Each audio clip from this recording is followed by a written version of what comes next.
Good day po mga bayang karerista. January 28, 2026, Wednesday at PJCI. Start time at 5:30 p.m.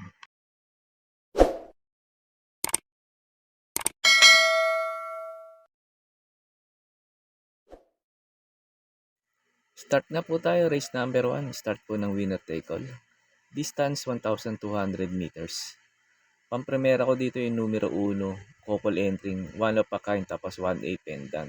Last run ni one of a kind, tercero dumating to, kala surplus boy tapos the will be done. Tapos siya, pangatlo siya. Nagpreba siya ng 1.28 puntos sa isa 1,300. Kaya tingin ko lamang po dito to. Yung numero 1 one of a kind. Tapos si pendant naman, pumang-anim to kala guest of honor. Sa 1,300 meters, nagpreba ng 1.25.2. Tingin ko mag-aabang lang din tong 1A na to sakaling mapahirapan sa unahan si one of a kind. Tapos pang protection ko, numero 4.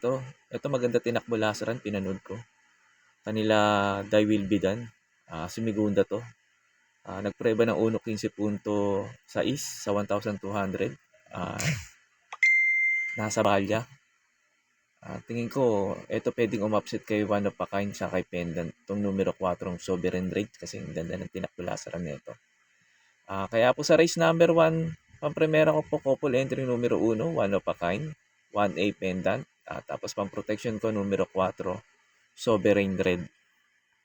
Sa race number 2 na po tayo, start po ng pick 6, distance 1,200 meters. Pampremera ko dito numero 5, Biglang Buhos. Ito, pinadihado lang sa hinete. Mbopete, last run nito, yung apprentice, si Masio. Tingin ko may panalo to dito. Malaki chance na ito manalo ngayon dito. Last run nito, tumersero to kala Golden Pitita.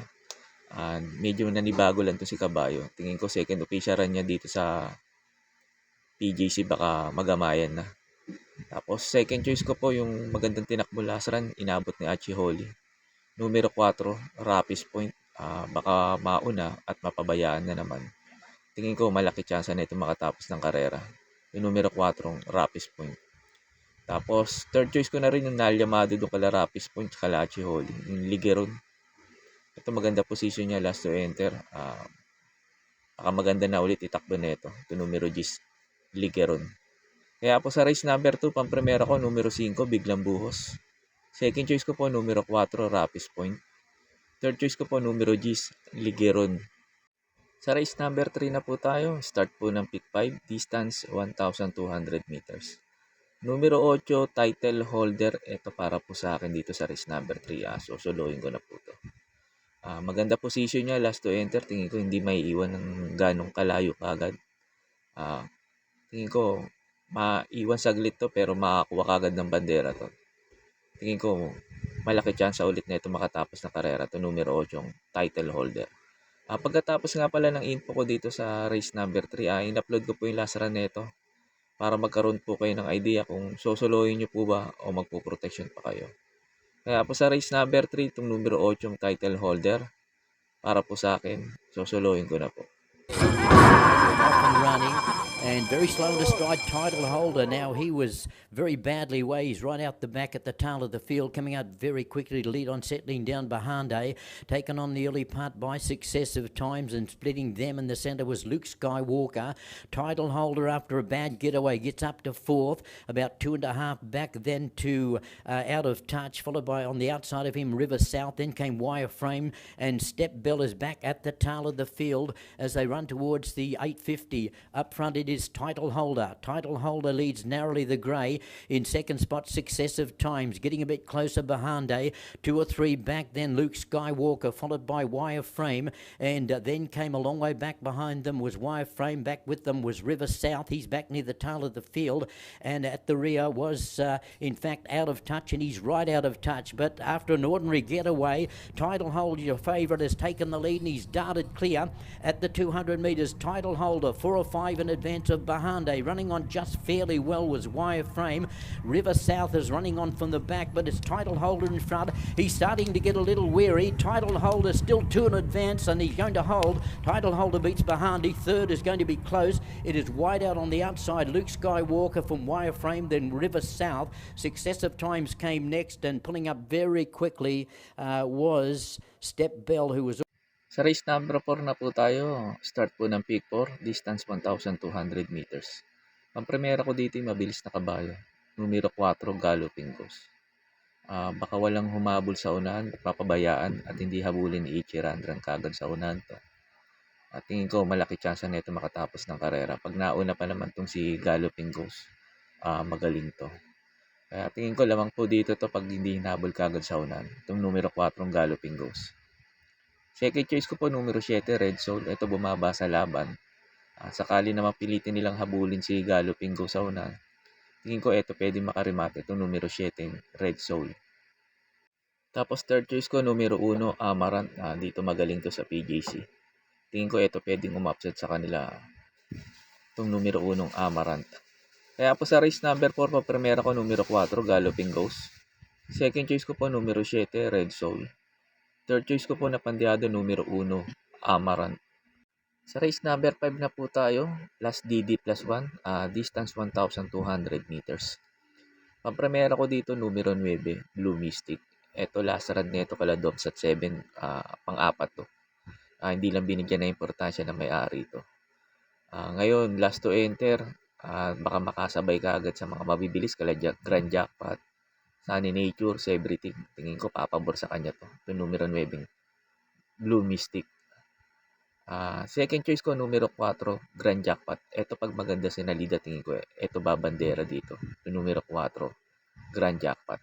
Pag ito si Grand Jackpot nauna at hindi kaagad dinabol nila si Everything sa ni Captain Death, Sunny Nature sa unahan, tingin ko malaki chance na ito makatapos ng karera. Ito numero 4, Grand Jackpot. Kaya po sa race number 5, pampremera ko numero 9, Blue Mystic.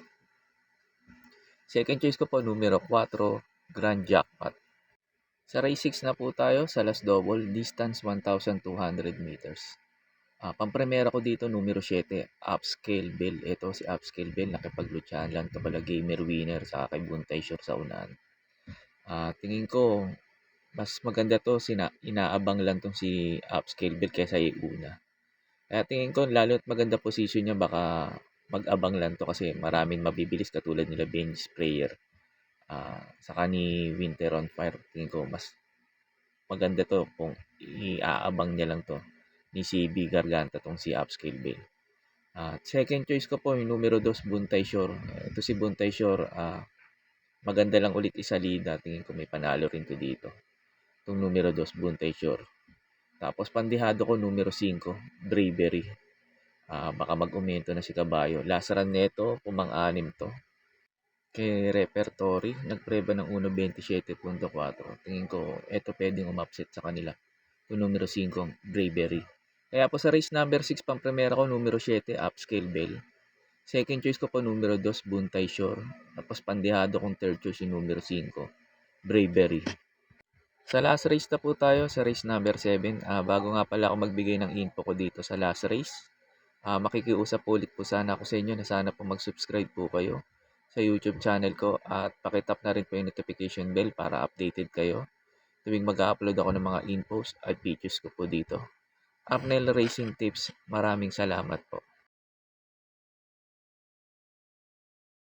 Sa race number 7 na po tayo, sa last forecast. Distance 1,200 meters. Dito sa last race, pag may mga kursunada kayo, dagdag nyo lang. Last race, marami ako nakikita mabilis. Sila Bright Mind, Moment Like This. Ito Moment Like This may bilis pero nasusunod naman to. Ito Don Damiano, mabilis din. Golden Area. Kaya pili ko yung mga deremate at nakakasunod. Pampremera ko dito, numero 8, Makarit. Baka pumabor sa kanya. Tingin ko ito pwedeng rumimate rito. Ito numero 8, Makarit. Tapos, second choice ko, numero 9, G-City.